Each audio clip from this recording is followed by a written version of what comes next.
Hello बच्चों, मैं आज आप लोगों को एक्टिव टू पैसिव अर्थात कहने का मतलब है कि आप चुटकियों में एक्टिव को पैसिव कैसे परिवर्तित करें। इसके लिए मैं आपके लिए मैं अपने चैनल के माध्यम से कुछ ट्रिक लेकर आया हूं, जिससे आप एक्टिव को पैसिव में आसानी तरीके से कर सकते हैं, जिसके कारण आप आने वाले आगामी परीक्षाओं में अच्छे अंक प्राप्त कर सकते हैं। तो इसके लिए मैं आप लोगों को क्या करूँगा, 6 रूल्स बताऊंगा और इन 6 रूल्स में आप एक्टिव को पैसिव में आसानी से कन्वर्ट कर सकते हैं। तो इन सभी रूल्स को आप अच्छे से देखें और एक एक रूल को फॉलो करें और एक्टिव से पैसिव कैसे परिवर्तित करना है उसको आप आसानी से देखें।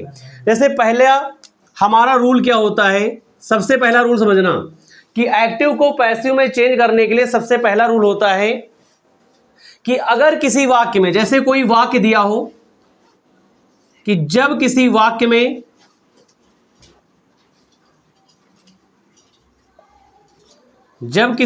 में वर्ब की फर्स्ट फॉर्म, जैसे वर्ब की फर्स्ट फॉर्म हो या कहने का तात्पर्य है कि वर्ब की फर्स्ट फॉर्म में यस या ईएस हो। समझना, पहला रूल कहता है कि जब किसी वाक्य में या जब किसी सेंटेंस में वर्ब की फर्स्ट फॉर्म हो या वर्ब की फर्स्ट फॉर्म में यस या ईएस हो या कहने का मतलब है कि डू नॉट या डज नॉट हो। यह पहला रूल है। अगर किसी वाक्य में वर्ब की फर्स्ट फॉर्म या वर्ब की फर्स्ट फॉर्म में यस या ईएस या डू नॉट या डज नॉट हो तो इसको पैसिव में कैसे कन्वर्ट करेंगे, तो इतना याद रखना प्यारे बच्चों, इसको पैसिव में कन्वर्ट करने के लिए आपको क्या करना है, हेल्पिंग वर्ब में इज, एम और आर का प्रयोग करना है। इसको एक्टिव टू पैसिव में चेंज करने के लिए इज, एम, आर का प्रयोग करना है और वर्ब की थर्ड फॉर्म लगानी है। एक चीज याद रखना कि सबसे पहले अगर हम किसी सेंटेंस को एक्टिव टू पैसिव कन्वर्ट करते हैं, अगर किसी सेंटेंस को हम एक्टिव टू पैसिव कन्वर्ट करते हैं तो इतना याद रखना कि पैसिव में हमेशा वर्ब की थर्ड फॉर्म ही आएगी। इतना याद रखना। जैसे कोई सेंटेंस है, जैसे मैंने पहला सेंटेंस लिखा, राम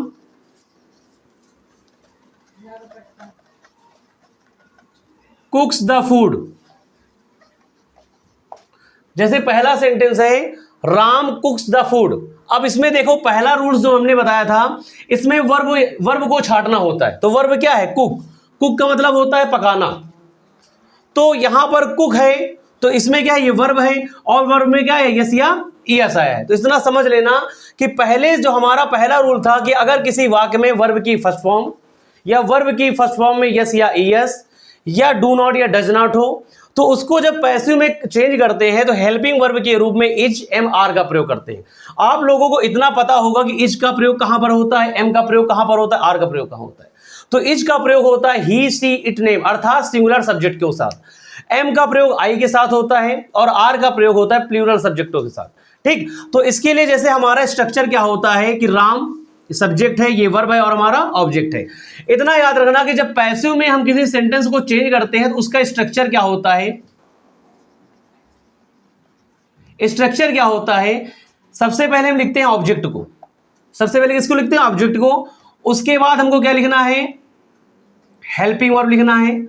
हेल्पिंग वर्ब के बाद वर्ब, और कौन सी फॉर्म, वर्ब की थर्ड फॉर्म। उसके बाद बाई का प्रयोग करना है और सब्जेक्ट लगा देना है। तो सबसे पहले हमारा जो सेंटेंस दिया राम कुक्स द फूड, तो इसको अगर हम पैसिव में चेंज करेंगे तो ऑब्जेक्ट हमारा क्या है, द फूड। क्या है, द फूड। उसके बाद हेल्पिंग वर्ब, तो इसके साथ कौन सा हेल्पिंग वर्ब लगेगा, इज। अब यहां पर कुक, तो कुक का थर्ड फॉर्म क्या होता है, कुक्ड बाई राम। ठीक, अब प्यारे बच्चों इसके अनुसार अगर और भी सेंटेंस आपको दिया जाए, जैसे द वाशरमैन, जैसे दिया जाए the washerman washes the cloth, जैसे लिखा है the washerman washes the cloth, तो यहां पर याद रखना वॉशेस धोना, ये क्या है, वर्ब है और इसमें वर्ब में क्या लगा, यस या ईएस लगाए। तो अगर इसको हम पैसिव में चेंज करेंगे तो क्या होगा, वॉशेस द क्लॉथ कर दो या क्लॉथ कर दो, तो यहां पर लिखोगे द क्लॉथ्स अब ये क्या है, क्लॉथ, ये प्लूरल है तो प्लूरल शब्द क्या होगा, आर, उसके बाद वॉश्ड बाय द वॉशरमैन। अब इसी रूल के अंतर्गत बहुत सारे सेंटेंस होते हैं जिनमें वर्ब की फर्स्ट फॉर्म आती है। जैसे अगर वर्ब की फर्स्ट फॉर्म में अगर हम बात करें तो जैसे हमने लिखा वी रीड द बुक, तो यहां पर इसको सेंटेंस को चेंज करना है, ये रूल नंबर फर्स्ट का है। यह कह सकते हैं दे ऑपरेट द कंप्यूटर, ठीक, ये रूल नंबर फर्स्ट है। हम आप लोगों को 6 रूल के माध्यम से एक्टिव को पैसिव में कैसे कन्वर्ट करना है। अगर आप लोगों को टेंस के बारे में भी जानकारी नहीं है, कि आप लोगों को एकदम नहीं पता टेंस के बारे में, तो फिर भी आप इस ट्रिक की सहायता से एक्टिव को कैसे पैसिव में कन्वर्ट करना है आप आसानी से सीख सकते हैं। तो ये हमारा पहला रूल है। अब आगे देखते दूसरा रूल।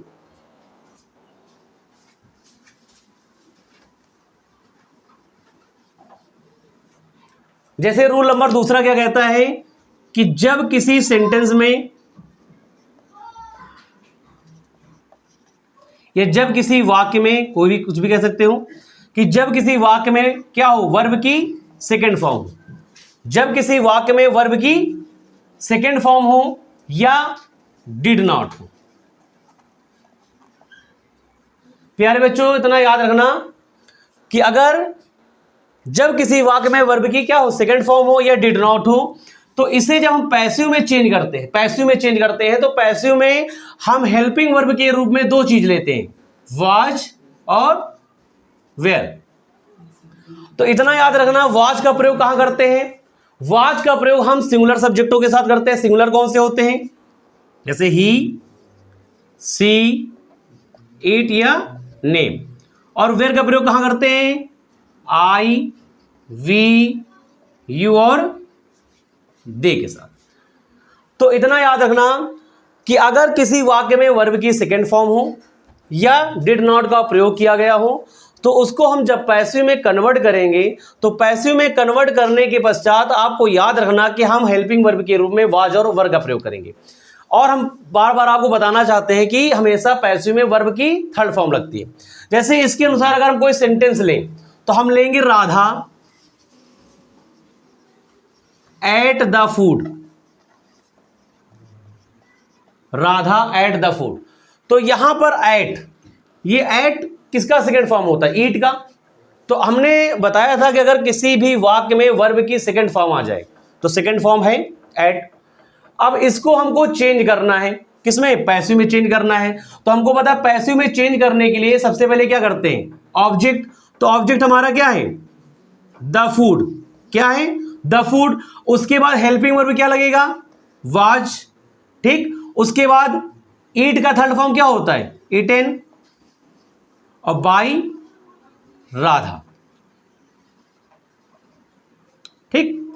तो ये दूसरा रूल है। अगर इसी रूल में और आगे देखें तो जैसे मैंने लिखा, राम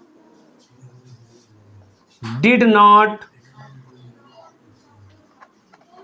रीड द इंग्लिश,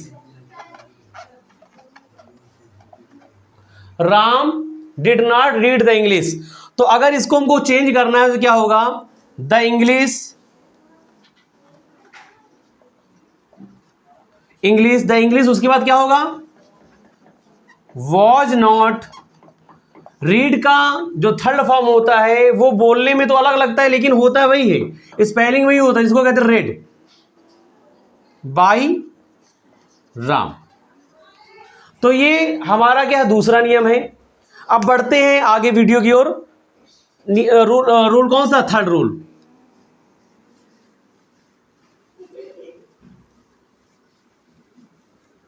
अब रूल नंबर थर्ड क्या कहता है, समझना, बहुत सरल रूल है। रूल नंबर थर्ड कि अगर किसी वाक्य में, इतना याद रखना कि जब किसी वाक्य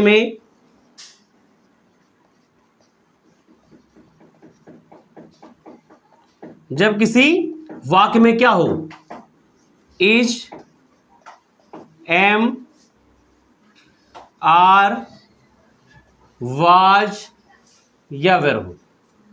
अगर किसी वाक्य में या जब किसी वाक्य में इज, एम, आर, वाज, वर और इनके साथ क्या जुड़ा हो, वर्ब की आईएनजी फॉर्म।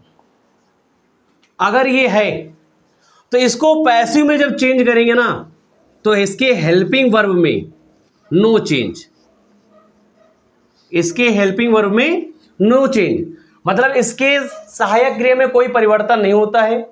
होता क्या है, बस हेल्पिंग वर्ब के बाद बीइंग का प्रयोग कर देते हैं, और वर्ब की हमेशा कौन सी फॉर्म होती है, थर्ड फॉर्म होती है। जैसे सेंटेंस के माध्यम से देखते हैं, Ram is playing the match, Ram is playing the match. अब यहां पर इज भी आ सकता है, उसके बाद वाज भी आ सकता है, क्योंकि एम और आर नहीं कर सकते। तो Ram is playing the match, तो सेंटेंस के माध्यम से इसको हम पैसिव में कैसे कन्वर्ट करेंगे, तो पैसिव में स्ट्रक्चर हमारा क्या होता है, ऑब्जेक्ट सबसे पहले, तो ऑब्जेक्ट यहां पर क्या है, द मैच, द मैच। अब उसके बाद हेल्पिंग वर्ब में नो चेंज, तो यहां पर क्या होगा, इज के आगे बीइंग। हमने कहा था ना कि हेल्पिंग वर्ब के आगे किसका प्रयोग करेंगे, बीइंग का प्रयोग करेंगे, और वर्ब की थर्ड फॉर्म, तो प्लेइंग का थर्ड फॉर्म क्या होगा, प्लेड बाई राम। तो ये अब इसी के माध्यम से आप बहुत सारे सेंटेंस को कर सकते हैं, जैसे Radha is singing a song, या कह सकते हैं they are playing a hockey, या they was cooking the food. बहुत सारे सेंटेंस हैं जिनको आप इसी माध्यम से कर सकते हैं। कहने का तात्पर्य यह है कि अगर किसी वाक्य में आपको is, am, are, was, were और उनके साथ वर्ब की आईएनजी फॉर्म मिल जाए तो आप किसी भी सेंटेंस को किस तरह कर सकते हैं। तो हमने बताया सबसे पहले ऑब्जेक्ट, उसके बाद हेल्पिंग वर्ब, फिर वर्ब की थर्ड फॉर्म, और हमारा जो बाई और सब्जेक्ट। एक चीज याद रखना सबसे पहले कि अगर कोई भी सेंटेंस है, किसी भी सेंटेंस को करने के पहले ये माइंड में सेट होना चाहिए कि हमारा किस रूल को फॉलो कर रहा है। जैसे मैंने पहला रूल आपको बताया कि अगर किसी वाक्य में वर्ब की फर्स्ट फॉर्म या वर्ब की फर्स्ट फॉर्म में यस या ईएस या डू नॉट या डज नॉट, इतना अगर इनका प्रयोग हुआ है तो उसको हम पैसिव में चेंज करने के पश्चात हमको पता होना चाहिए कि हम किस हेल्पिंग वर्ब का प्रयोग करेंगे। तो हमने बताया था इज, एम, और का प्रयोग करेंगे, ठीक, और हमेशा इसमें वर्ब की थर्ड फॉर्म लगती है। रूल नंबर सेकंड में हमने बताया कि अगर वर्ब की सेकंड फॉर्म है या डिड नॉट का प्रयोग किया गया है तो हम किसका प्रयोग करेंगे, और ये रूल नंबर क्या है, थर्ड है। अब हम बात आगे बढ़ते हैं रूल नंबर फोर्थ की ओर।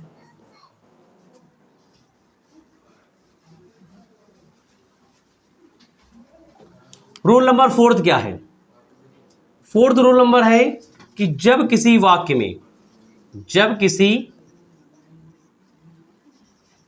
में समझना, रूल नंबर 4 है आपको क्या मिल जाए, हैज, हैव या हैड मिल जाए। याद रखना कि अगर किसी वाक्य में आपको हैज, हैव या हैड मिले और उसके साथ कौन सा, वर्ब की थर्ड फॉर्म जुड़ी रहे। अगर किसी वाक्य में हैज, हैव या हैड हो और वर्ब की कौन सी फॉर्म हो, थर्ड फॉर्म हो, तो उसे हम पैसिव में चेंज करते समय क्या करेंगे, तो पैसिव में चेंज करते समय उसके हेल्पिंग वर्ब में, हेल्पिंग वर्ब जो होता है उसको नो चेंज, हेल्पिंग वर्ब में नो चेंज करना। इसके आगे क्या करना है, हेल्पिंग वर्ब का बस जोड़ देना है बीन, क्या जोड़ना है, बीन, और हमेशा हमने बताया कि पैसिव में वर्ब की थर्ड फॉर्म रहती है, इतना याद रखना। अब जैसे कोई सेंटेंस के माध्यम से हम बताएं, जैसे मैंने लिखा राम, या किसी का भी नाम लिख सकते हैं, Ram has stolen the watch. जैसे सेंटेंस के माध्यम से हमने लिखा Ram has stolen the watch, और हमारा जो सेंटेंस है वो पास्ट परफेक्ट का है। तो इतना याद रखना कि सबसे पहले इसको हम चेंज करने के लिए हमने बताया कि ये रूल नंबर 4 को पालन कर रहा है ना, हैज लगा है, यहां पर हैज का प्रयोग हैड भी हो सकता है। तो अगर इस तरह के रूल में कोई भी सेंटेंस आपको दिखाई दे तो उसको करने के लिए आपका हेल्पिंग वर्ब में नो चेंज, सिर्फ जोड़ना क्या है, बीन जोड़ना है। और पैसिव की कंडीशन क्या होती है, सबसे पहले ऑब्जेक्ट का प्रयोग करते हैं। तो ऑब्जेक्ट क्या है, द वॉच, तो इसको क्या लिखोगे, the watch has stolen by Ram. इसी कंडीशन से आप सारे सेंटेंस को रूल 4 के अंतर्गत कर सकते हैं। अब वीडियो को आगे बढ़ाते हुए हम रूल नंबर 5 की ओर बढ़ते हैं। अब रूल नंबर 5 क्या होता है, इसको समझना। रूल नंबर 5, अब रूल नंबर 5 कहता है कि जब किसी वाक्य में कोई मॉडल, अगर कोई मॉडल्स हैं, अगर वो आ जाए, मॉडल्स क्या होते हैं, जैसे can, could, will, would, shall, should, ये सारे क्या होते हैं, मॉडल्स होते हैं। अगर किसी वाक्य में कोई मॉडल्स आ जाए तो उसको हम पैसिव में चेंज करते समय करना क्या है, पैसिव में, तो उसके हेल्पिंग वर्ब में नो चेंज, हेल्पिंग वर्ब में नो चेंज, बस ऐड क्या करना है, बी को ऐड करना है। ठीक, जैसे हम एक सेंटेंस के माध्यम से समझेंगे, आई, या कह सकते हो Ram can play the football. यह सेंटेंस है Ram can play the football, तो इसको कैसे चेंज करेंगे, द फुटबॉल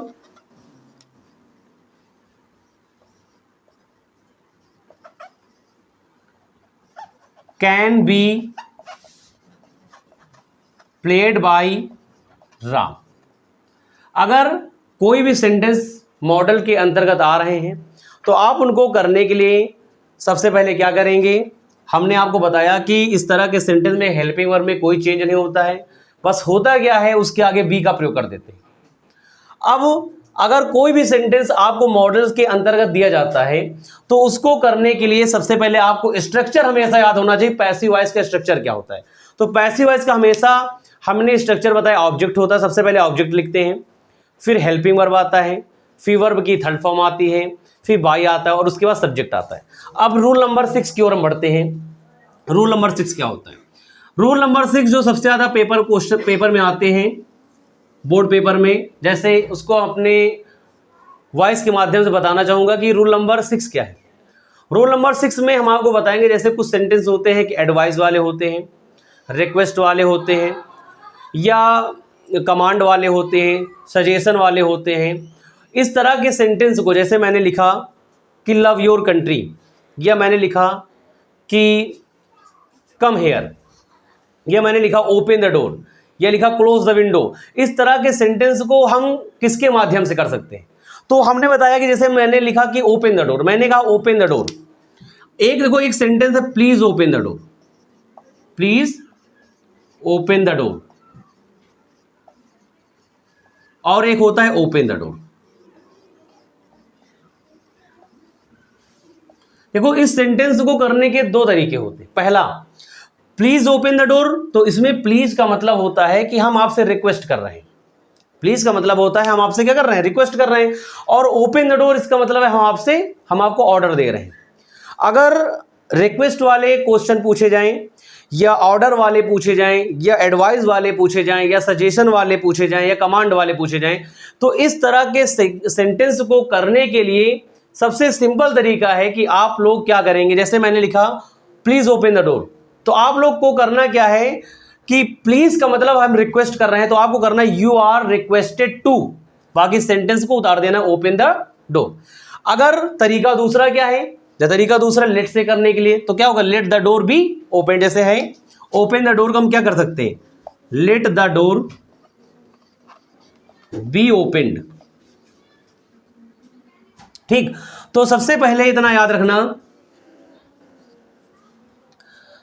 कि इस तरह के सेंटेंस को करने के सबसे सिंपल तरीका है कि आप लोग क्या करोगे, अगर कोई सेंटेंस दिया है तो अगर रिक्वेस्टेड का है तो कर सकते हो यू आर रिक्वेस्टेड टू, अगर सजेशन का you are suggested to, command का है you are commanded to, advice का यू आर एडवाइस टू। तो आप लोग इस तरह के सेंटेंस को बस इन तरीकों से कर सकते हो और आगे पूरा सेंटेंस का लिख सकते हो। जैसे मैंने कहा ओपन द डोर, तो आप इसको ये भी कर सकते हो you are ordered to open the door, या एडवाइस है या रिक्वेस्ट है तो you are requested to open the door, कुछ भी कर सकते हो। और आप तरीका बहुत सारे हैं, तो आप लोगों को ये वीडियो अच्छा लगा होगा, इसलिए आप लोगों से अनुरोध है कि ऐसे वीडियो पाने के लिए हमारे चैनल को सब्सक्राइब करें और वीडियो को लाइक करें और शेयर करें। धन्यवाद।